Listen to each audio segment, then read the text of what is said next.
Welcome to the Rising Tide Leadership Podcast, where we continue to simplify the complexities of your leadership journey. This year, remember that we're focused on building sustainable influence.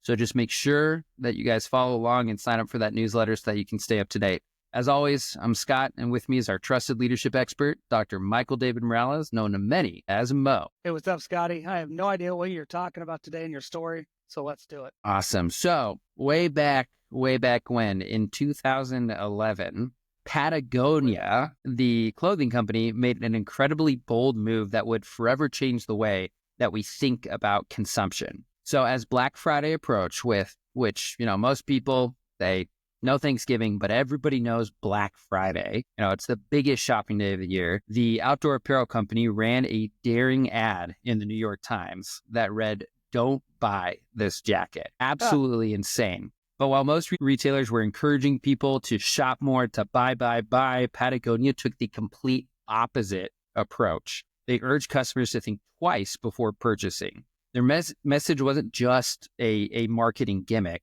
It was a call for responsibility, a challenge to the hyper-consumerism that kind of drives so much of that industry. And so instead of pushing for sales, Patagonia highlighted the environmental cost of manufacturing new products and urged people to consider the planet before making a purchase. It was an incredibly risky decision, but it was rooted in the company's core values: sustainability, integrity, and a commitment to the environment.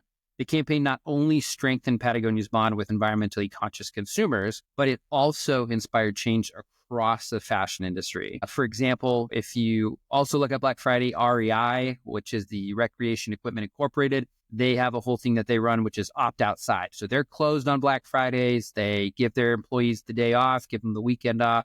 They want you to get outside rather than shop. But Patagonia really just proved that businesses could thrive by staying true to their values and having that integrity. And so really by sustaining the sustainability, essentially, or I should say by embracing sustainability over profits, Patagonia kind of reshaped the narrative around really what consumerism or consumption is, and became just that shining example all the way back in 2011 of how kind of integrity-driven choices or integrity-driven decisions can make both ethical and business sense. And so today's topic is one of those things that can really make or break a leader. And I feel like we say that a lot, but this is a big one today: decision-making and integrity. So every leader faces tough decisions, no matter what area that they work in, no matter who they talk to. But what really separates kind of the good from the great is how those decisions are made and whether they align with the core values of either that business or that individual. And so we're going to look into today why decision-making is just so fundamental as a leadership skill and just how integrity kind of shapes those choices that we make. So Mo, let's just go ahead and dive straight in. Yeah, I really like that opening story. And Patagonia was living by what they really believed in. And so if they believe in it, then their people are going to believe in it. If their people believe in it, then their customers and their patrons are going to believe in it as well. And so I know Patagonia still today, even 14 years later, is that kind of company. People that wear Patagonia, it's just not something you go buy. I don't think I've ever bought a Patagonia anything because it's just not me. I think it's a great brand. It's high quality, but it's just not me because they have their constituency. And their constituency is loyal. I think you're a Patagonia guy, right? Yeah, one of the things I really like about Patagonia, and I should have mentioned in my story, but one of the things that they've done over the last few years is they will fix anything that you send them. That is their product. So their campaign now is, apart from everything that they continue to do, but they would rather fix that zipper or that hole in your Patagonia jacket than you buy a new jacket. In a way, that's a loss for them, right? Like they'll make more money off you buying a new jacket, but they stick to those core values. They make those decisions. They have such a high level of integrity that they would rather lose money fixing your jacket than you go and buy a new one. So I love Patagonia. They're really big on outdoor stuff, right? So would it be safe to say that Patagonia and North Face are similar companies? And REI? Their values are their core values are very different. But if you're going to throw those into the categories of outdoor companies, yeah, I'd say Patagonia, North Face, REI, very similar companies. It's really cool with Patagonia how they have that policy that you send them the stuff and they'll fix it. That reminds me of Craftsman. Craftsman has been around forever. And if you have one of their tools and it breaks, you can just send it back, which is funny because I was using a drill bit the other day, which was not Craftsman. and it broke. And I got all mad. I said to myself, man, if this was a Craftsman, I could send this in and get it fixed. But it wasn't. So believing in what you do and standing by your product and by your name, that's great. So, but I digress. Today we're talking about decision-making, and that's the first main point. Decision-making is the leadership skill that can make or break your team. Simply put, leaders, we are in the business of making decisions. That's what you are paid to do. If we didn't have to make the tough decisions, we wouldn't need leaders. People would just show up to work and do what they needed to. It's when the tough circumstances present themselves and somebody needs to make the tough decision, that's when you need to look to the leader. A lot of times people don't like the decision that the leader makes, but somebody's got to make that decision. You've got to train your team to fit within the culture of what you do. So, for instance, there's a company, the Ritz-Carlton. What they live by is they want their people to have accountability. So, Scott, for instance, if you had a problem, if you stopped somebody at your local hotels, I need some more towels or some shampoo, what are they going to do? I've got a lot of stories. So this is one of my favorite ones. So we get to the hotel. It's late with football and everything like that. We treat. I go up to my room. The individual I'm rooming with is already in there. He's on, we got 2 queens. He's on one bed. And I look at the other bed as I come in and all the sheets are messed up. And I was like, what the heck? And I was like, did you sleep or mess up this bed, then jump on the one that was unmade? And he's like, no, it was like that when I came in. So then I started looking around. That bed's messed up. The trash can's overflowing. Towels are on the floor. And I looked at him. I said, they didn't clean this room. We're going down to the front desk. And so I went down to the front desk and I said, hey, like, our room hasn't been cleaned. Like, we need a new room. And he's like, well, we don't have rooms. Like, we're booked out for the night. And I said, okay, so then someone's going to go clean the room. And he said, well, housekeeping's gone. And I looked at him and I said, okay, so you're going to go clean the room. Yep. And he's like, well, and I said, you could also pay me to clean the room. And then he's like, did you actually say that? Yeah. And I was like, That's funny. Dude, it was like 10:30 at night. Like, we had a bad drive. Like, it was one of those things where it was like, I'd like to go to bed before our football game tomorrow. And so, but yeah, I mean, they just responded where it was just kind of like, well, I don't really see how this is my job. And it was like, what? So not the level of customer service that you would expect. Horst Schultz writes a book called Excellence Wins. He was the co-founder of the Ritz-Carlton and the former president. He's not anymore. Every employee at the Ritz-Carlton has a certain threshold of what they can make decisions on financially. So, for instance, if you don't like your meal, the bartender doesn't have to call the manager and ask to comp your meal. That bartender, she can comp your meal right there, because they are called to fix problems for people. They don't want to send you to somewhere else. They want to get it done. They want to make decision makers. But when Horst did that, it was an entire culture shift. He wanted people to become those decision makers. Otherwise, he was going to have to make all of the decisions. That's where you want to get your team. So the question is, where is your team right now in the decision-making process? Are you the one who makes all the decisions all the time? Or do you allow people to make decisions on your team? Because, yeah, as leaders, we make decisions. But I want to get team members that don't have to call me, hey, Mo, what should I do? I want my people to be able to fix problems on their own, to be those decision makers. That's why decision-making is so important when it comes to leadership skills. I feel like today most of society avoids making that decision. People don't want to make decisions. It's like, oh, well, like, you can decide. And it's like, well, but I asked you, and people just don't want to make decisions. And it's just such a crucial component when it comes to leadership. Yeah. The reason you want to make good decisions as a leader is because there's a ripple effect. So every decision that a leader makes is going to ripple through the organization. If I make good decisions, my people are going to make good decisions. A poor decision is going to cause confusion. It's going to make your team not want to follow you. However, if you make good decisions, it's going to boost confidence from your team and it's going to up your productivity. There's a lot of studies that say that employees who trust their leaders' decision-making are 9 times more likely to be engaged at work. So the leaders really, do you want your people to be engaged at work? Because if you do, make good decisions. A disengaged team is going to lead to high turnover, lower productivity, and ultimately you're going to fail as a leader, and then they're going to fire you. We also could look way back even into history. The founding fathers, right? The Declaration, the decisions that they make and how they're just so important. And I think you have an example for us today. Yeah, there's one of my favorite guys, Winston Churchill. Nobody liked Winston Churchill until they needed him. But instead of getting all upset, he came in, I guess I got to save the day. He became the prime minister in 1940, which is not the time you wanted to become prime minister. Not at Britain all. in the middle of the war getting bombed. So Britain was on the brink of collapse. German forces were advancing. It was all but lost. Okay, Germany was about to take over the world. So a ton of countries had given in by them. Winston Churchill said, not on my watch. Instead of bowing to that fear, Churchill made a huge decision. He said, we're going to fight.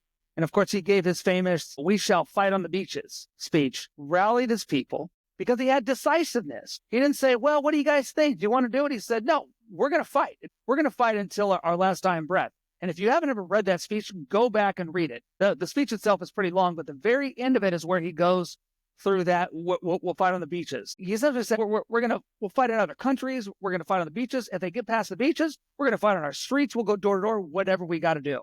And so he end up forming alliances, particularly with the U.S., and that was pivotal in turning the war. His leadership reminds us that the best leaders don't always choose the easiest path, but they do choose the right one. Bottom line is this, every decision that you make, big or small, it's going to shape the future of your team, your company, your industry. So leaders, make good decisions. It seems so simple, yet so complicated at the same time. But we've established kind of that good decision-making, though, is critical and is crucial. But how does integrity fit in with that and into that equation? Here's the hard part.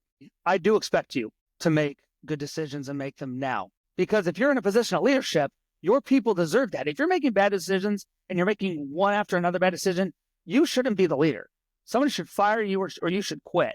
I don't know how you got to a position of leadership and you keep on making bad decisions. I see it all the time. People rise to the level of their incompetence, and that just irks me. Get better. Don't suck. That's what it's about.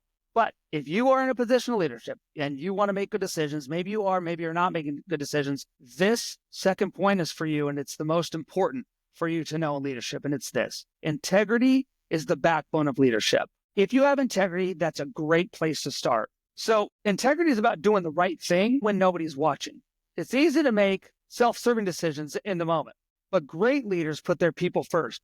And they just don't put their people first when they're there. They put their people first always. The best leaders prioritize their teams well before they look for their own personal gain. Often when I feel like I see integrity or talked about today, they don't get that idea or that second part of doing the right thing when no one's watching. I feel like a lot of it these days is I want to do the right thing when people are watching because I want the credit. And that brings in the idea of humility, right? But just what a great definition to kind of start with integrity. Just the idea that you should do the right thing no matter what. And you should do it because it's who you are at your core. There's a difference between character and integrity. So a lot of people confuse character with integrity. Character is what people see you do. Integrity is what you do when nobody's watching. That's the easy way to know the difference between the two. A leader can have great character publicly, but lack integrity privately, and that's worse. Because sooner or later, the disconnect is going to be exposed. You're going to slip. If you have character in front of people when you know you need to,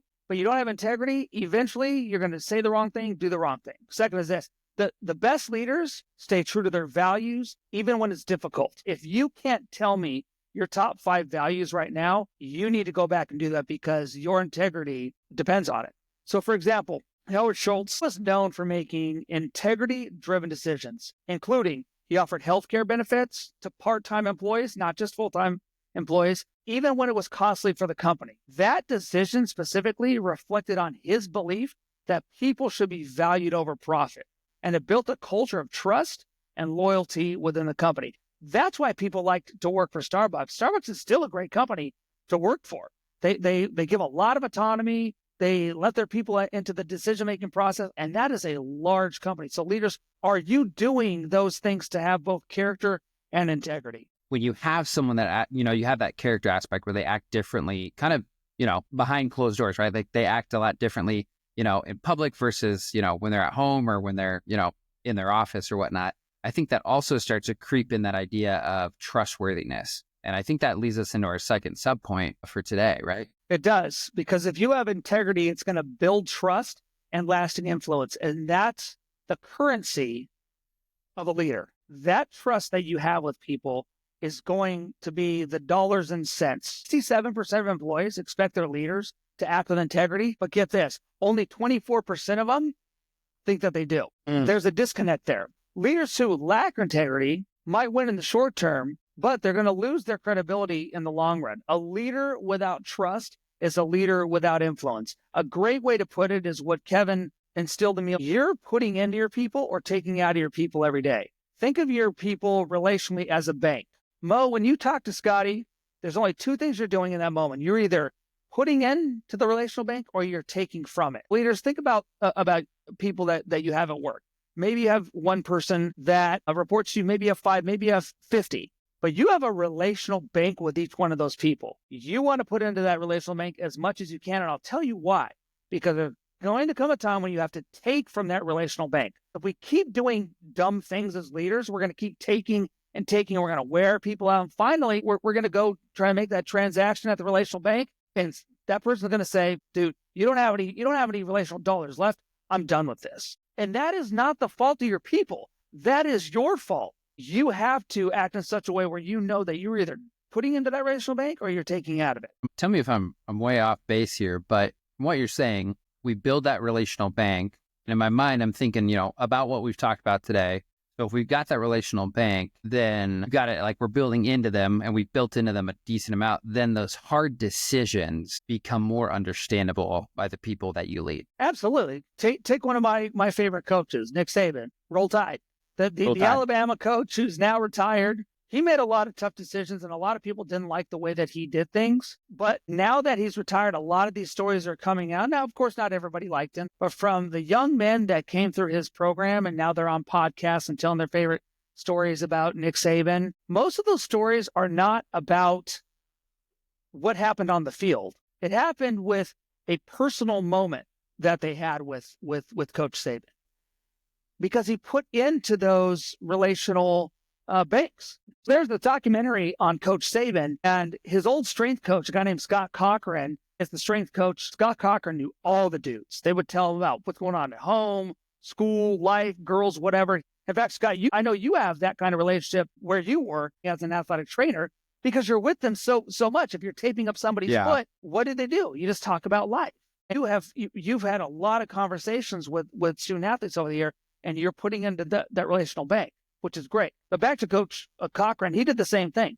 And he said in this documentary that there was this really heavy thing that one of the guys told him. He thought, I need to at least let Coach Saban know a little bit about what's going on. I'll talk to him, at the end of the day. So he went to Coach Saban's office at the end of the day. And as he was walking into the office, Saban's door opens up and who walks out? The kid that he was going to go talk to Coach Saban about.